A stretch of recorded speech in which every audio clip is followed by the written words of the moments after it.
है कि पदार्थ कैसे बनता है दोस्तों, किन किन चीज़ों से मिलकर बना होता है। तो चलिए आज हम इसकी पूरी जानकारी लेते हैं। तो मान लीजिए ये एक पदार्थ है, तो इस पदार्थ के अंदर एक चीज़ होता है जिसका नाम है न्यूक्लियस यानी केंद्रक। और ये केंद्रकवा के अंदर दो चीज़ होता है, एक होता है न्यूट्रॉन और एक होता है प्रोटॉन। और इसमें इलेक्ट्रॉन भी होता है। तो इलेक्ट्रॉन इसके अंदर नहीं होता है, इलेक्ट्रॉन इसके बाहर होता है जो इसका चक्कर लगाया करता है।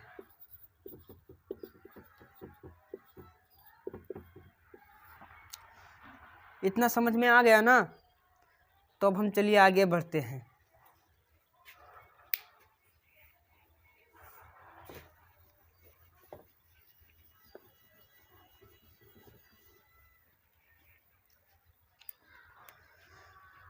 परमाणु क्या है? अभी परमाणु से ही मिलकर बना होता है।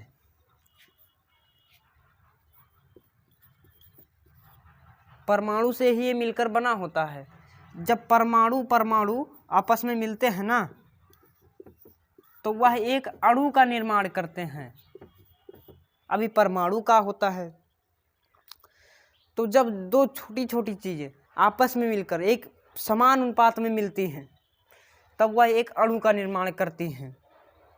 और इन परमाणुओं को भी बनाने वाला एक चीज़ होता है जिनका नाम है वही इलेक्ट्रॉन और प्रोटॉन और न्यूट्रॉन। इलेक्ट्रॉन, प्रोटॉन और न्यूट्रॉन।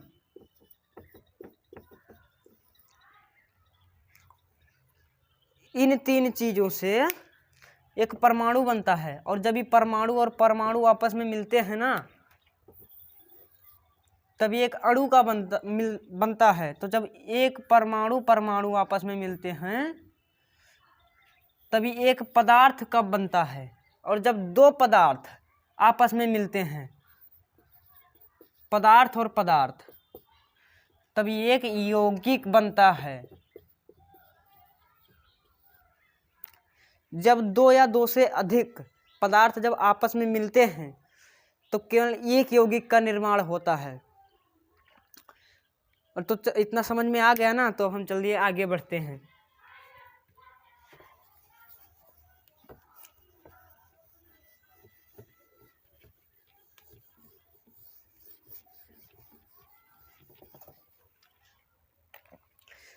अब ससुरा ये इलेक्ट्रॉन प्रोटॉन खोजा किसने?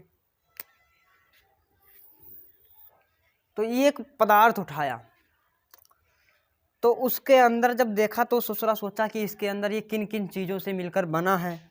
तो उसको जब खोला ना, उसके अंदर जब झांका अच्छे से, तो उसके अंदर एक न्यूक्लियस दिखाई दिया। तो उस न्यूक्लियस को भी ससुरा खोदा, तो उस पर कहाँ मिला जानते हो? उसके अंदर जब खोजा तो उस पर देखा कि एक चीज़ मिल गई। तो उसने उस चीज़ का नाम क्या रखा? प्रोटॉन। और ये कौन थे जानते हो? ये रदरफोर्ड थे। ये जो रदरफोर्डवा है ना, तो उसी ने ससुरा खोजा था इसको, प्रोटॉनवा का। और न्यूट्रॉनवा है ना, ये जो न्यूट्रॉनवा है, तो एक ये ससुरा जो प्रोटॉनवा को खोजा था रदरफोर्डवा, तो वो ससुरा रदरफोर्डवा इतना पा गया तो सोचा हम वैज्ञानिक बन गया हूँ, अब हमको करने की क्या ज़रूरत है। तो वो ससुरा एक और आया, इसका नाम था जेम्स चैडविक। तो वो ससुरा उसके अंदर उसने भी देखा, तो उसने वो रदरफोर्डवा से पूछा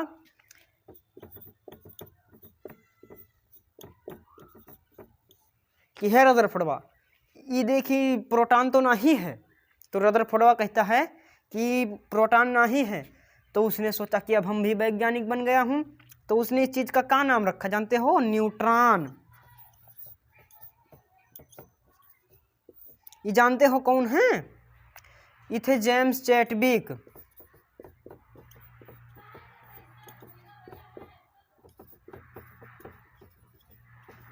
ये भी दोनों बहुत खुश थे।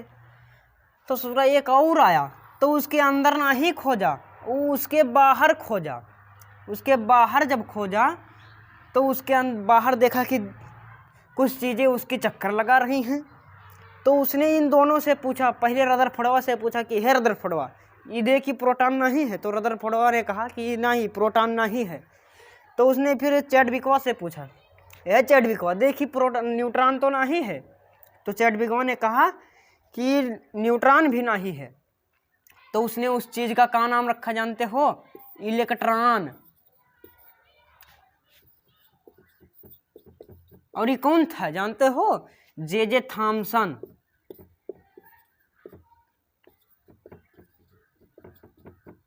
और जे थॉमसन का पूरा नाम क्या है जानते हो? Joseph Thompson.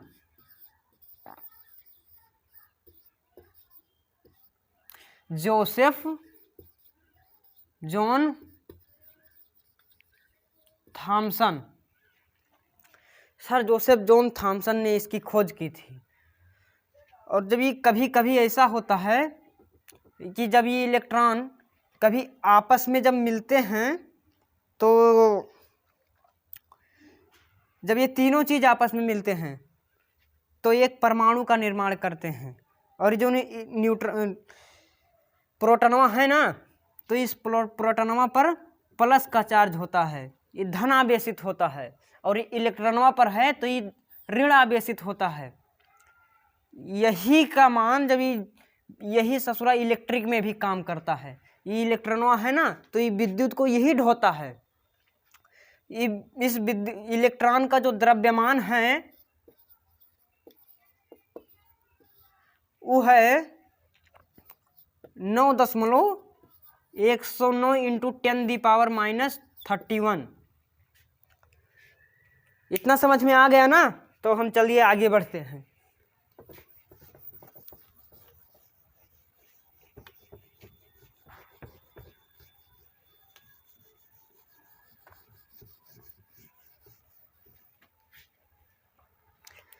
तो ये जो इलेक्ट्रॉनवा है ना, वही ससुरा विद्युत को ढोता है।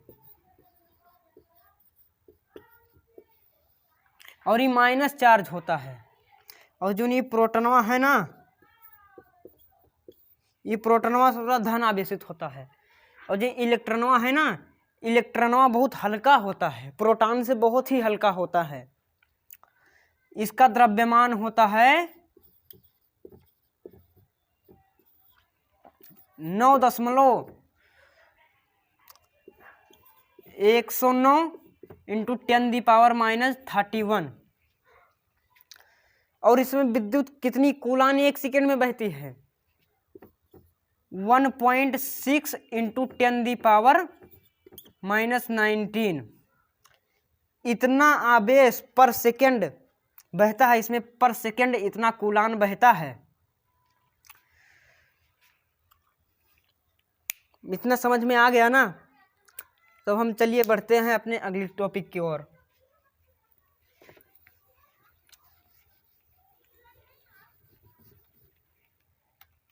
जो पूरी की पूरी केमिस्ट्री है ना, इसी पर आधारित है कि कौन किसको क्या कर रहा है, पदार्थ कैसे बन रहा है, कहाँ से क्या हो रहा है, यही सब इसी पर पूरी केमिस्ट्री आधारित है। तो केमिस्ट्री को समझने के लिए दोस्तों आपको 30 तत्व याद करने होंगे, और मैं यहाँ पर लिखे दे रहा हूँ, उतने तत्व आपको याद कर लेना है।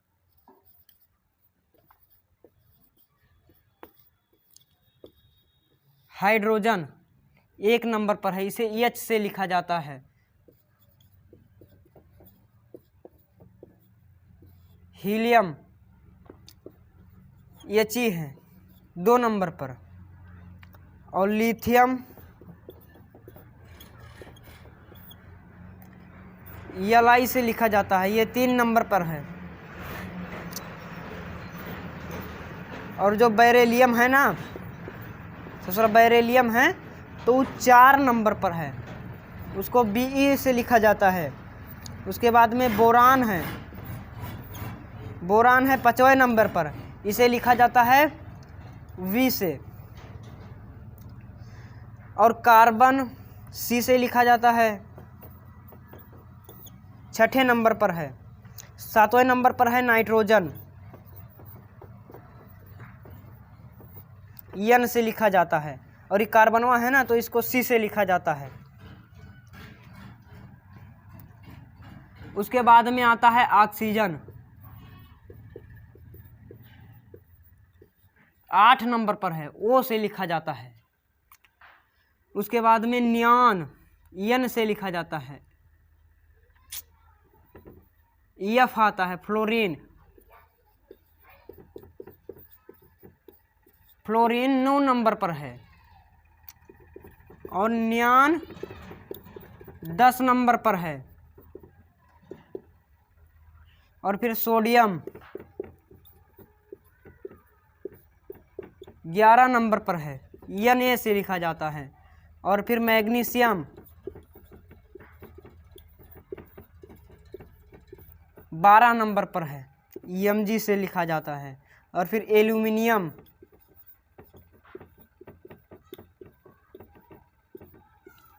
13 नंबर पर है, Al से लिखा जाता है। और फिर आता है सिलिकॉन 14 नंबर पर है, Si से लिखा जाता है। और फिर आता है फास्फोरस 15 नंबर पर आता है, P से लिखा जाता है। और फिर सल्फर आता है 16 नंबर पर आता है, इसको S से लिखा जाता है। 30 तत्व दोस्तों आपको याद करने होंगे। केमिस्ट्री को अगर जो अच्छे से पढ़ना है और उसको समझना है तो 30 तत्व आपको याद करने होंगे।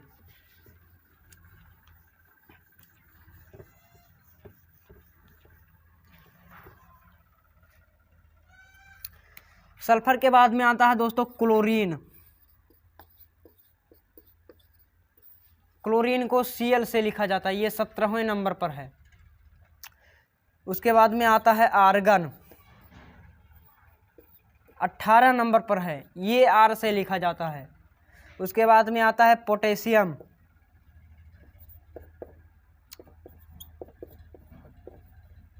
पोटेशियम को K से लिखा जाता है, ये 19वें नंबर पर है। 20वें नंबर पर कैल्शियम, कैल्शियम को Ca से लिखा जाता है। उसके बाद में आता है स्कैनियम,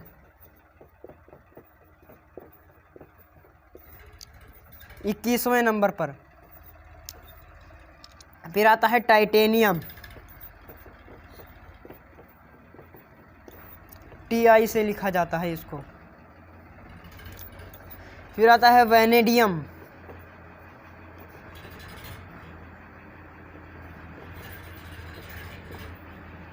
वैनेडियम को U से लिखा जाता है, 23वें नंबर पर है। और फिर आता है दोस्तों क्रोमियम,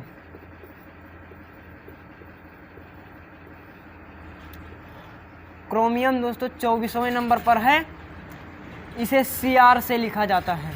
और फिर आता है मैग्नीज, 25वें नंबर पर, इसे Mn से लिखा जाता है। और फिर आता है आयरन, 26वें नंबर पर, इसे Fe से लिखा जाता है। और फिर आता है कोबाल्ट, 27वें नंबर पर, Co से लिखा जाता है। और 28वें नंबर पर आता है निकिल, निकिल को दोस्तों Ni से लिखा जाता है। और ये है 28वें नंबर पर। और फिर आता है कापर, कापर को Cu से लिखा जाता है, ये 29वें नंबर पर है। और जो अब बाद में आता है, सबसे लास्ट में आता है दोस्तों जिंक, जिंक को Zn से लिखा जाता है, ये 30वें नंबर पर है। अब दोस्तों हम अगले टॉपिक में फिर मिलेंगे, फिर बताएंगे दोस्तों कि संयोजकता कैसे निकालें, संयोजकता। तो चलिए दोस्तों, बस आज के लिए इतना काफ़ी है। अब हम फिर मिलेंगे अगले वीडियो में अगली टॉपिक के साथ, उसमें बताएंगे कि आपको संयोजकता कैसे निकालें। जय